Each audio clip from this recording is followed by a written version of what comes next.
Welcome to the Dice Tower, a series of video reviews about board and card games. Here are your hosts, Tom Vasel and Sam Healey.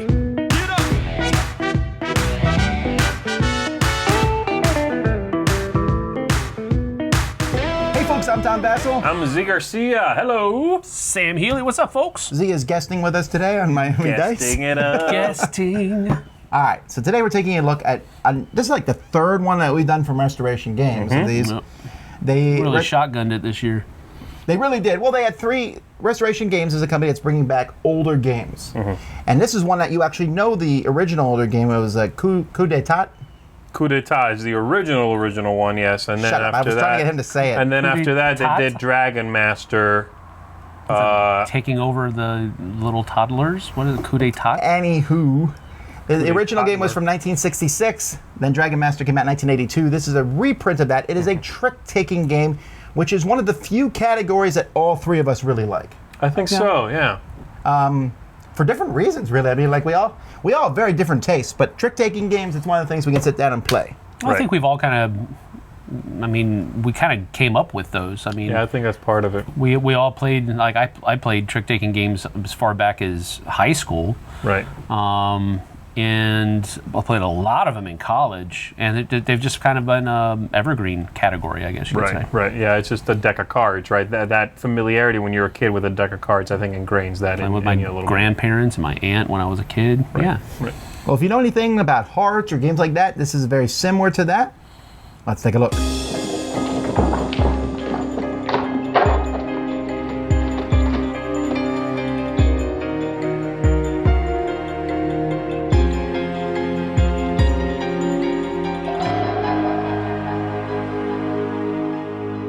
At the beginning of the game, each player is going to get 25 florins.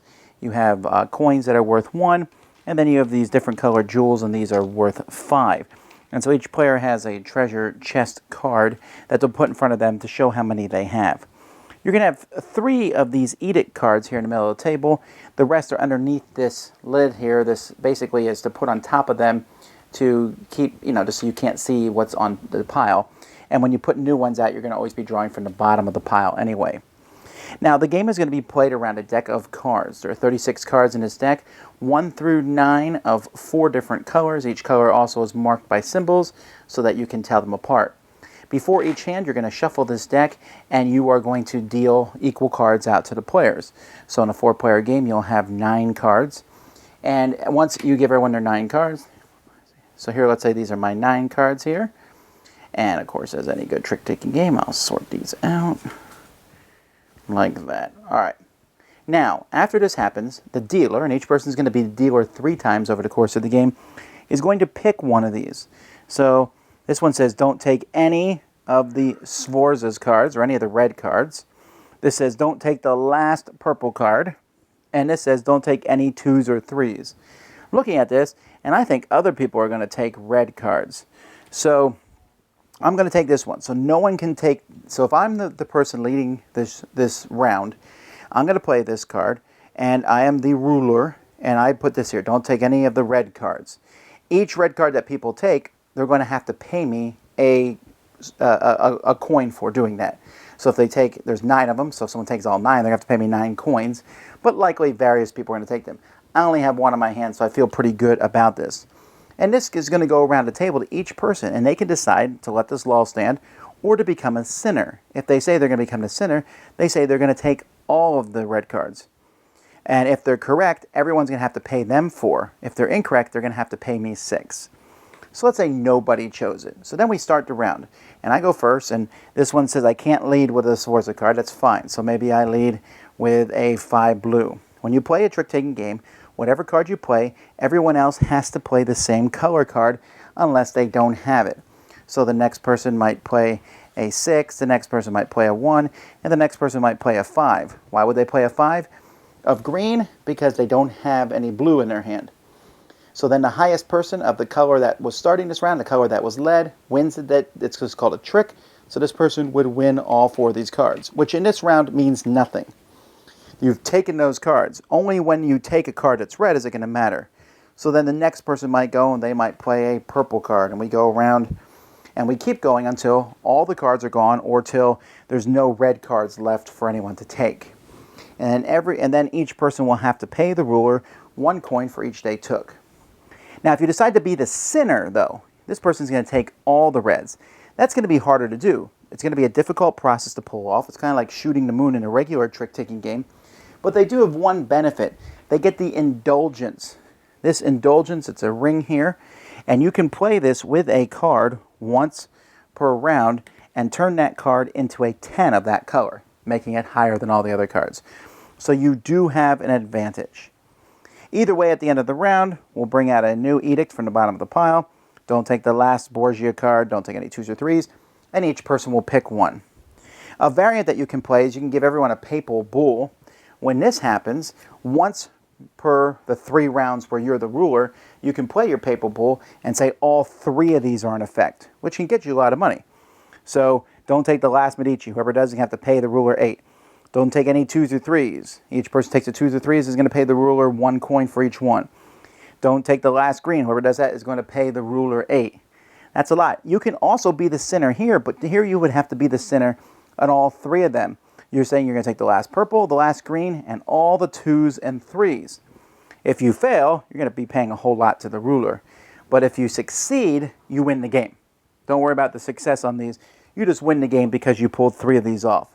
When you play with the papal bulls, you also will be adding in several more edicts that have the blood on the side here. This is slightly more advanced stuff. Don't take the most tricks. Don't take pairs of cards. Don't take any trump. So then this one this is the only part of the game where there's actually a trump card in the game. Don't take any tricks. So each trick that you take, you lose a point for. So these will be added in, and you can add these in even if the paper pool thing and adding those in is called the advanced variant, but once you know how to play the game, you're always going to play that way. The game will end after everyone has been the ruler 3 times, or if someone needs to pay money to someone else and they don't have any more, that also ends the game, and then whoever has the most money on their card in front of them in their treasure chest is the winner of the game. Okay, I really, really like this game, but I have to say there's one thing I do not like about it.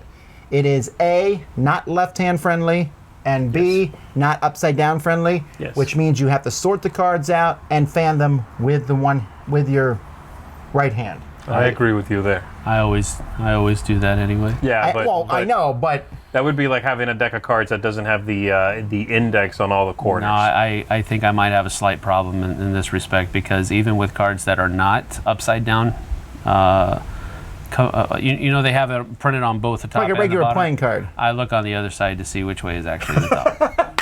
Okay. Not if it's a 2-way back. No, it's usually, most of the games that I play with, they're not 2-way backs, they're 2-way fronts.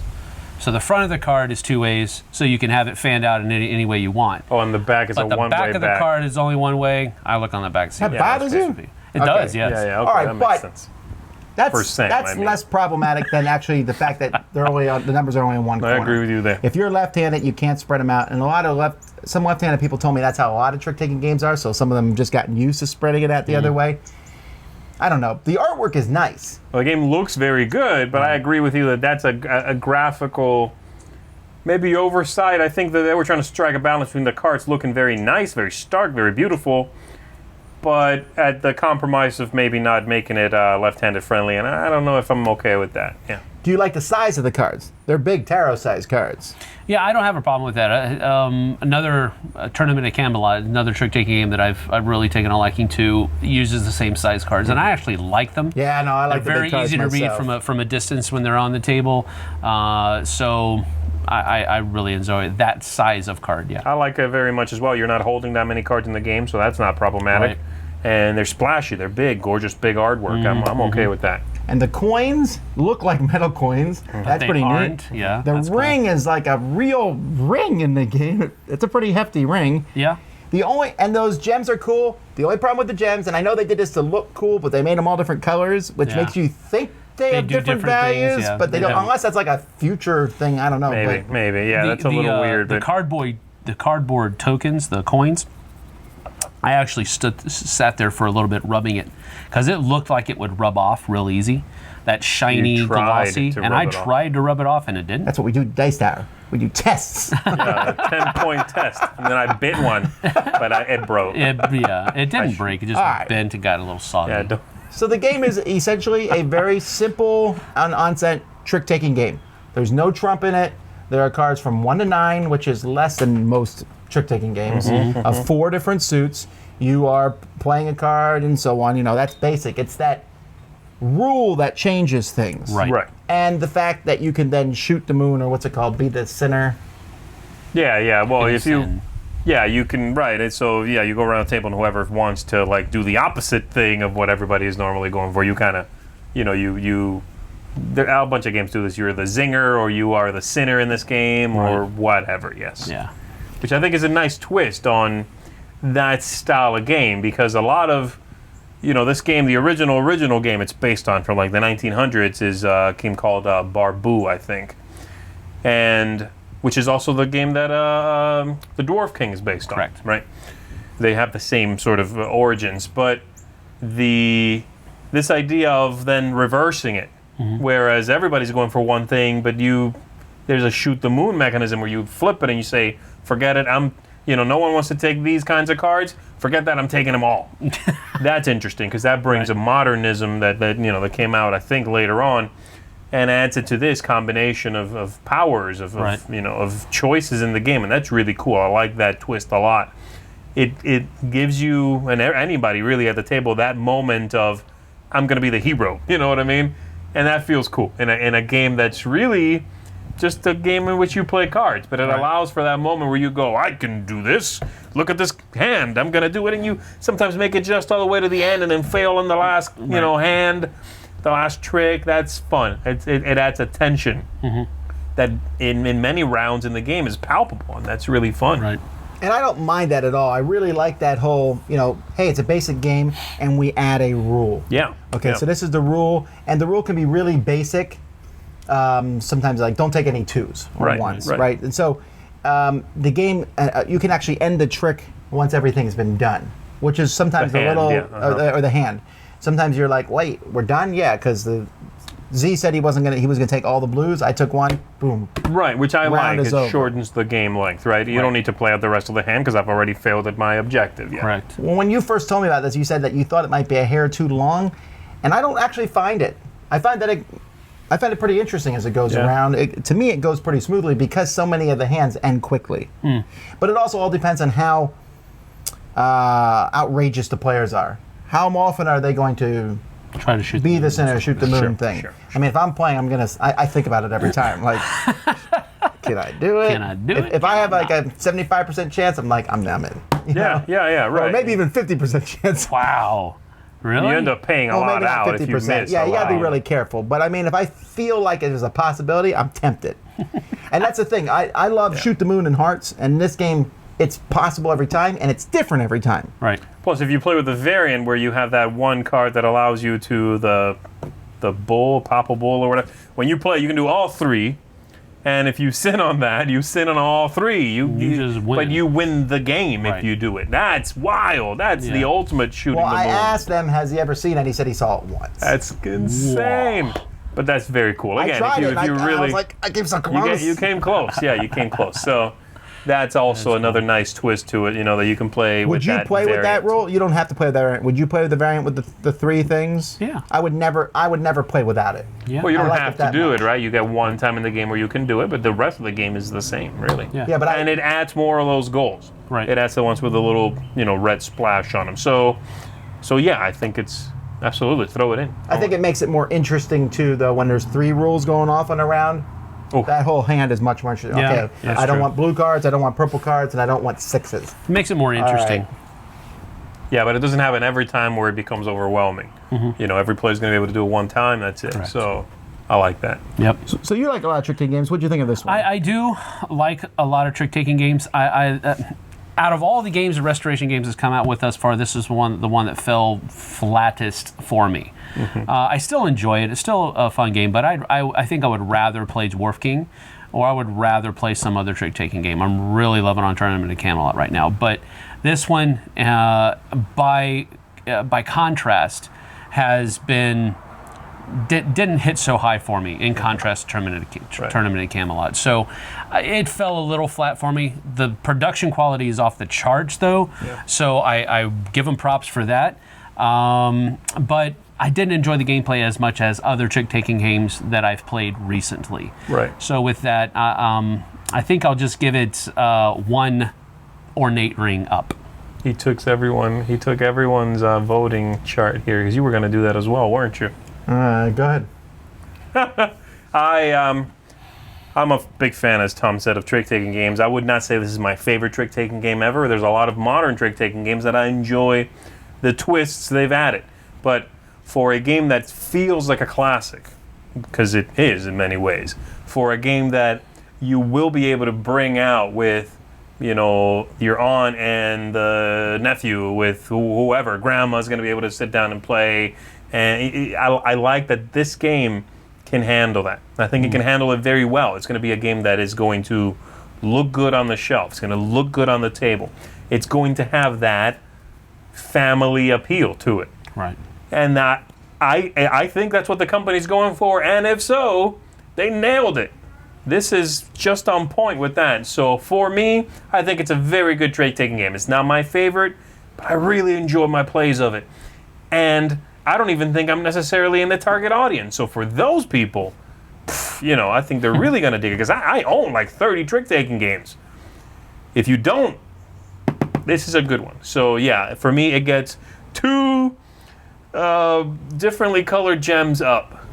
This one's green. Pretty lame. All right. What's the other one? I'm not telling you. For me, this is in my top 3. Could be my favorite trick-taking game I've ever played. Yeah. That's how much I like it.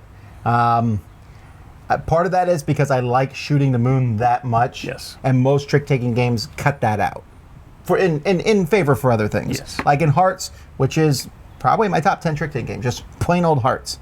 And this has a lot of the same attributes as Hearts is. Yeah, right. It has really that is classic like feel. Hearts expanded, because in Hearts you don't want to take Hearts. That's the rule. Right. And especially the Queen of Hearts, or the Queen of Spades, I mean. In this game, you don't want to take whatever the rule is, but it's different, and I like that. But you can try to do it. And to me, that's so much fun. Then that coupled with the really amazing components, yeah, man. I played this several times, and I'm just excited each time to play it. I really, really like it. Nice. So I'm giving it 2. I'm out of things to say. Equally colored gems. I'm giving it 2 thumbs up. Oh, what I'm a ashamed. failure. I'm ashamed. What a failure. All right, but anyhow, that's Indulgence. Until next time, I'm Tom Vasel. I'm Zee Garcia. Thanks, everybody. We have heard the joyful tune, shoot the moon, shoot the moon. I'm Sam Healey. See ya. Thanks for watching our review today. For more information about board games, as well as the #1 board game audio podcast, check out Dicetower.com for reviews, interviews, and more. I'm Eric Summerer, and you've been watching The Dice Tower.